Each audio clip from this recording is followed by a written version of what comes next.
작년에 철도 KTX 분할 수서발 KTX 분할 민영화에 반대해서 파업투쟁을 진행을 했었고요. 그리고 현재에도 그 민영화 투쟁이 지속되고 있습니다. 그리고 그와 동시에 지금 가장 시민 안전과 직결된다고 할 수 있을 것 같은데, 그래서 우리 철도의 현장에서 바라본 지금 현재 좀 상황에 대해서 듣도록 하겠습니다.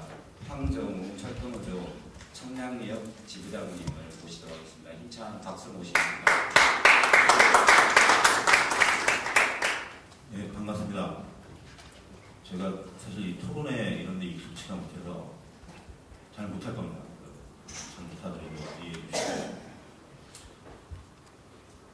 오늘 아침에 좀 늦게 일어나서 택시를 타고 왔습니다. 택시를 타고 오는데 택시 기사님이 10대가 넘으신 것 같은데 아주 편안하게 이번 교육감은 누가 될 것 같다, 무난하게 될 것 같다, 이렇게 말씀하시더라고요. 그 이제 그분이 말씀하신 분은 제가 익히하는 보수 교육감 후보 중에 한 분인데,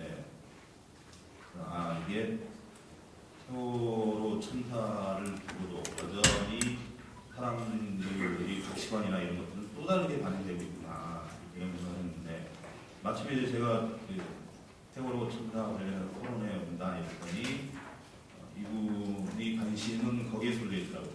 유병원이 요즘 뭐 삼천지역에 출마한다더라, 그럼 꼭 잡아야 된다, 이런 말씀을 하시는데, 한 사안을 두고, 한 사건을 두고, 한 사안을 두고 보는 시각이 굉장히 달라져요.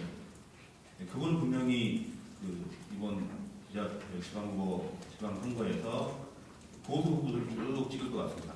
그리고 세월호 참사에 대한 대안 역시 유병원 일가를 일망타진하는 것, 그리고 뭐 해경에 대한 박근혜 대통령이 내놓은 정도의 대안 정도를 생각하고 계실 것 같습니다. 어제 이제 제가 토론회를 사실 좀 늦게 얘기를 듣고 토론회 고민을 하면서 친구한테 그런 얘기를 물어봤습니다. 만약에 세월호 아이들이 혹시라도 영매라도 있어서 우리 엄마 아빠랑 대화를 할 수 있다면 세월호 아이들이 무슨 얘기를 하고 싶다, 우리 지금 어른들이 하고 있는 여러 가지 대안에 대해서 아이들은 뭐라고 얘기를 할 것이냐, 이런 얘기를 하고 왔는데, 그 친구는 결국 정치 권력이 문제 아니겠냐, 이 대의민주주의 사회인데 대의민주주의 사회답게 정치 권력을 바꾸는 문제를 중요하게 얘기하지 않겠냐, 이런 얘기를 했습니다. 저는 이제 반대로 제가 이제 4월 말부터 5월 초까지 세월호 참사와 철도 안전 문제를 두고 단식 농성을 좀 했었는데, 그때도 그랬고 지금도 마찬가지 생각인 것은, 아이들은 사실은 이 자본의 탐욕이 우리 사회를 어떻게 위협하는가 이렇게 표현되고 있지만, 우리 어른들 역시 자본의 탐욕 그 안에 협력자처럼 바라진 않지만은 그 자본의 탐욕 범주 안에서 먹고 살고 있는 거 아니냐, 그리고 실제로 가치관도 이렇게 변하고 있는 거 아니냐. 그래서 사실은 이 무엇인가를 개혁하자고 우리가 말을 하고 있지만, 스스로가 아까 이제 택시기사님처럼 스스로 개혁되지 않는 이상 이 사회가 그렇게 호락호락하게 개혁될 거냐, 저는 아니라고 봅니다. 사실은 이제 특히나 세월호 참사 관련해서 오늘 자리에 모이신 분들이 특히 그런 분들인데, 공기업 이런 단위, 공공선거 관련된 단위에서 일하시는 분들이 오셨는데, 특히 가장 중요하게는 이 공공성과 관련된 분야에서 일하시는 분들, 노동자 간부뿐만 아니라 저하고 포함, 사실 모든 어른들이 이번 참사를 두고 자기 방관하고 아이들을 그동안 교육 문제만 되들이 얼마나 심했습니까? 자기 방관하고 자기를 개혁하지 않는 이상은 아마도 이번 지방선거는 어떻게 될지 모르겠습니다만, 아마도 앞으로 이 모든 선거, 어제 저랑 같이 술을 마셨던 친구가 말했던 대의민주주의 체계 하에서라도 변하기 쉽지 않을 거다. 어른들이 변하지 않는 이상은 정치 권력한테 모든 걸 맡겨두는 것도 불가능한 일이고, 이 정치 주체인 모든 어른들, 아이들까지 포함해서 그렇게 변하지 않으면 사실 난감한 일 아니냐. 그리고 여전히 우리는 자본주의 탐욕, 그 검주 안에서 함께 살아가며 가치관조차도 그렇게 또 변하면서 살아가지 않겠냐 이런 생각이 들었습니다. 그래서 무엇보다도 가장 중요한 것은 물론 이제 박근혜 정권의 책임을 묻고 퇴진 후보도 나오고 있습니다만 중요하게는 우리 어른들이 자기 각성, 반성 그것에 근거해서 자기 스스로를 개혁하고 그 힘으로 정치 권력과 세상을 바꿔나가는 그런 마음가짐이 우선 중요하지 않겠나 하는 생각을 해봤습니다. 자료 지금 좀 빈약합니다. 저는 요즘도 철도 현장에는 굉장히 많은 일이 벌어지고 있고 5월 24일에 이제 오곡역에서 일을 하던 조합원 한 분이 열차 사이에 뛰어서 사망을 했습니다. 일을 하다가 철도에서만 2,500명 정도 될 겁니다. 해방 이후부터 굉장히 많은 분들이 돌아가십니다. 그리고 철도에서의 사망사고는 굉장히 끔찍한 사망사고. 부모조차도 보기 힘들어할 정도로 굉장히 끔찍한 사망사고들이어서 그런 일이 벌어졌습니다. 근데 그 친구가 일을 한 근무 명세를 보니까 27시간을 일을 했더라고요, 연달아. 근로기준법상으로 못하게 돼 있는. 근데 현장에서는 사실은 굉장히 안하게 벌어지고 있는 일입니다. 주간, 낮에 24시간 철도가 불러야 되기 때문에 낮에 근무하고 야간에 누가 빠지니까 대신 그 근무를 들어가고 그 다음 날 주간에 또 일을 하고 이런 식으로 일을 했던 건데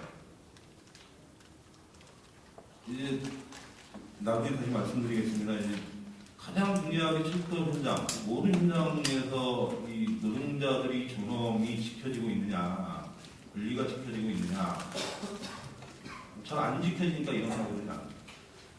그렇게 돌아가신 사례가 있고, 뭐 이제 여러 가지가 있죠. 그 안전과 생명을 해치고 이윤과 돈을 중심으로 흐르는 뭐 시설과 장비와 제도와 공적인 그 모든 것들을 관장하는 정책 방향, 가치관 이런 것들일 텐데 지금 현재 철도에서는 가장 중요하게 철도 민영화 정책 이 모든 것들을 좌지우지하고 있죠. 그리고 철도 민영화 정책은 누가 봐도 아주 쉽게 이 철도의 안전, 국민 안전이나 국민 생명보다는 철도를 돈을 중심으로 운영하게끔 만드는 체계입니다. 그 흐름에 맞게 비록 아직 민영화가 안 됐다 치더라도 여전히 철도는 민영화 정책이 거론되는 순간부터 그 이전부터 계속 외주화하고 구조조정하면서 실제로 현장에서 가장 많이 쓰는 말이 이용 절감이란 말 이것도 가장 많이 쓸 정도로 그렇게 운영이 되고 있는 시점입니다. 그 자료 좀 참고를 하시면 될 것 같고 또 그 기사도 몇 건 접하셨을 겁니다. 그 철도 차량의 브레이크 슈를 불량품을 납품한 사례가 이미 언론 보도를 갖고 그거 관련된 몇 가지들이 있습니다. 가장 그 철도가 300km 넘게 달리고 보통 이제 생활 무궁화만 해도 100몇십 km 달리는데 가장 중요한 장치인 브레이크 장치를 불량품을 썼다. 이게 굉장히 심각한 문제죠, 사실은. 다 이제 돈과 연관되고 법률조리과 연관된 문제일 것 같고요.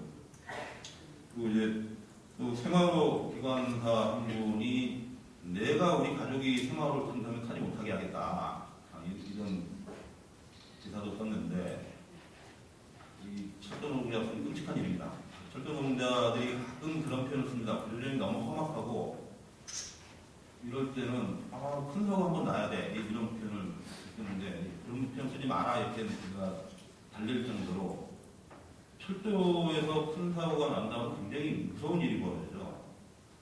그런데도 철도노동자들이 큰 사고 한번 나봐야 된다는 건 그래야 정신을 차린다는 의미로 쓰는 건데 지금 사실 철도에 있는 철도노동자들이 모두 하는 얘기는 뭐냐면 이 시점 언젠가는 철도가 분명히 사고가 날 것 같다. 이런 표현을 씁니다.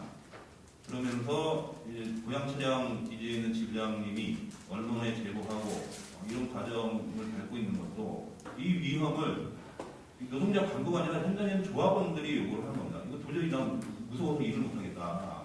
차를 그냥 이 상태로 내보내자는데 문제가 분명히 있음에도 불구하고 그냥 내보내라는데 안 하라고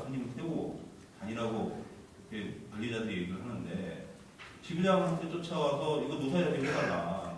저는 무서워서 이 차를 못 내보내는데 자꾸 내보내라고 한다. 그래서 이제 그 고양 차량 지부장도 여러 가지 많은 고민을 했다고 합니다. 이것이 철도의 이미지라든가 철도의 현재를 너무 또 눈에 띄게 세월호 참사 이 시점에 표현되는 거 아니냐 이런 걱정을 하면서 현재 노사협의회도 하고 사측에 이런 얘기를 하고 그랬음에도 불구하고 사측에서 받아들여지지 않고 이러면서 이제 이렇게 알릴 수밖에 없겠다 이렇게 판단하고 알는 것 같은데 실제 그러고 있습니다. 차량 정비 상태가 여기 표현되어 있는 운수주기 연장이라든가 정비 축소 이런 결과겠죠. 인력 감축 또 불량품 시설 장비들에 대한 여러 불량 이런 것들이 그 반영일 거고 현장에서는 이런 그런 일들을 막기 위해서 여러 가지 이제 요구도 하고 사측에 또 국토부의 요구도 하고 이러고 있는데도 잘 받아들여지지 않고 있는 형편이고 여기 이제 그 철도 안전위원회 요구안이 표현되어 있습니다. 어제 이제 처음 이 회의를 했습니다. 철도 노사가 공동으로 철도 특별안전위원회를 정해서 철도 안전과 관련해서 다뤄보자 이렇게 얘기를 했는데 제가 어제 이제 그 동교 본위원회에 가서 느낀 것은 이건 또 여전히 이 사측의 관료들은 형식으로 이 시기에 특별안전위원회라는 형식만 빌려서 풀 쓰고 가려고 준구나 하는 생각이 들 정도로 안건 자체가 굉장히 빈 껍데기였고 사측에서는 빈 껍데기였고 또 이 안전을 다루는 얘기에서도 여전히 효율화, 기용 얘기를 하고 있고 이런 형편입니다.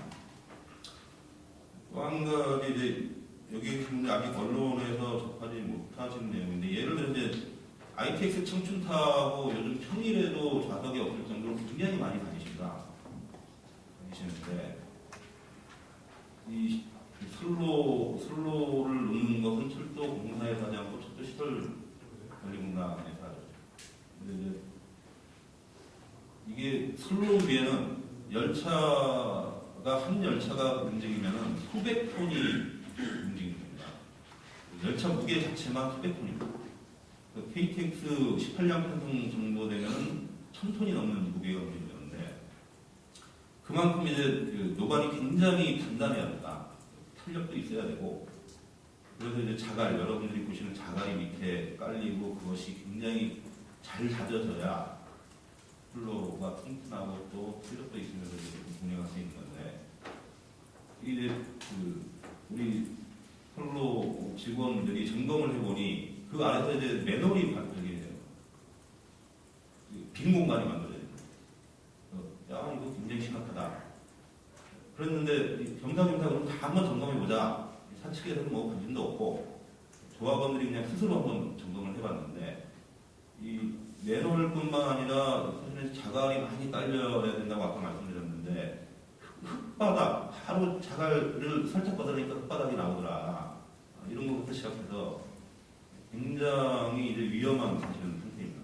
근데 이런 상황은 제가 이제 중앙선 쪽에 열차를 타고 가다 보면은 어느 구간에선가 열차가 굉장히 심하게 요동치는 데가 나옵니다.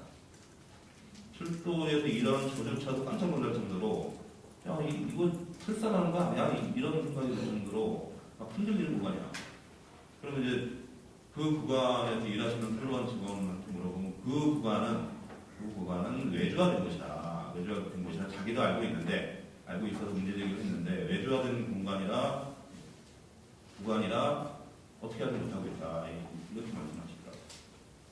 이제 철도는 뭐 제가 말씀드린 사례는 제가 이제 알고 있는 정도고 더 많은 구간에서는 아까 말씀드렸듯이 이러다 큰 사고가 난다.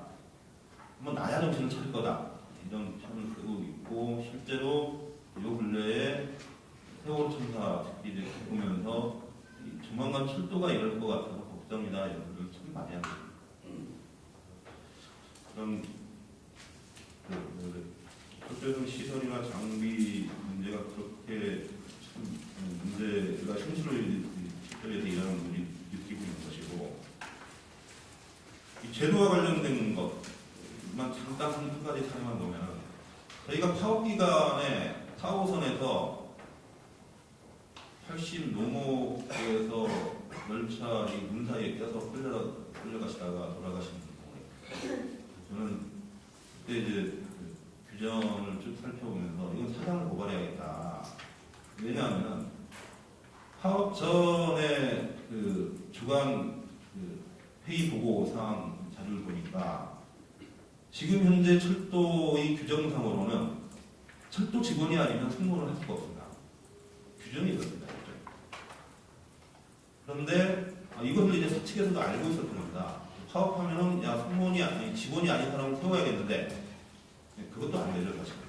직원이 아닌 사람을 태워야겠는데 이 규정을 바꿔야겠다. 그게 이제 주간 회의 보고 사항에 들어가 있어요. 근데 바꿔야 되겠다까지만 나오고 결국 규정을 못 바꿉니다.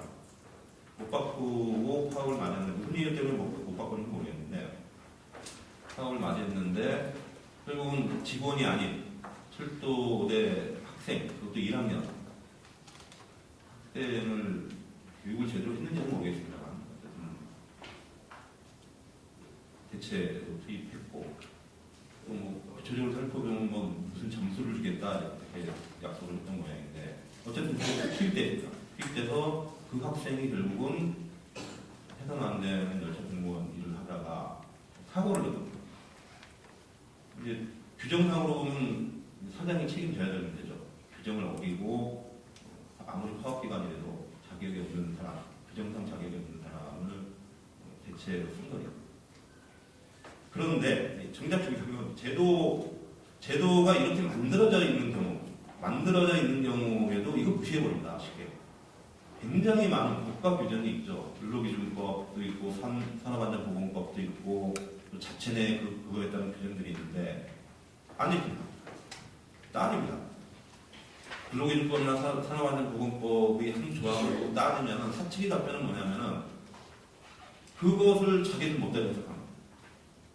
그럼 이제 교섭을 공교섭 정도나 돼야 사장까지 나오는 그런 교섭 정도나 돼서 가야 그럼 한번 다시 규정 내놓고 사장님도 그렇게 생각하시는지 확인해보자. 이래야 그나마 맞아 규정이 원래 뜻이 그렇게 않았어. 법이 그렇지 않았어. 이 정도 물러서지 현업에 있는 관리자들은 무조건 그냥 새 말로 쌩까버린다. 까버리고 자기는 멋대로 해석하고 그냥 집행하고 나중에 일이 생기면 말고 할 수 없고 그리고 그러한 법과 규정, 법이야 뭐 함부로 바꾸는 게 아니니까 규정들을 자기들 편하게 계속 바꿔놨대요. 심지어는 대구역 사고가 한 번 있었죠. 그래서 이렇게 길게 해도 되나요? 안 됩니다. 한 가지만 더 말씀드리겠습니다. 대구역 사고가 있었는데 거기에는 이제 세 사람이 걸려듭니다. 반제와 신호를 내는 반제와 기관사, 열차 승무원 이렇게 걸려드는데 이 관제원이 굉장히 중요하니까 걸렸는데 관제원이 그래서 규정상으로 보면은 자격 기준이 꽤 까다롭습니다. 교육 공등에서. 근데 이 관제원이 연가를 쓴다 이랬을 때의 대체 자격이 어떻게 되냐면은 그만한 자격이 돼야 되는데 이 철저적으로 이제 3개월 차 직원이 할 수 있게끔 되어 있습니다. 관제원은 그렇지 못한다. 그 규정 자체를 자기들 굉장히 사람 운영하기 편하게 그냥 만들어 놓는 거예요. 따져도 좋지가 않습니다. 그냥 따야 돼. 그런 사례가 있고요. 하여간 마무리 짓겠습니다. 그런 철도의 어려움이 있고 무엇보다 이제 유명한 문제, 시설장비, 제도, 정책의 문제 등등에 대해서 대해서는 올해 특히나 철도 안전 이 배도분들 계신데 저는 이제 그런 얘기를 합니다. 배도분들과 함께 국민안전에 대해서 이제 얘기해야 된다.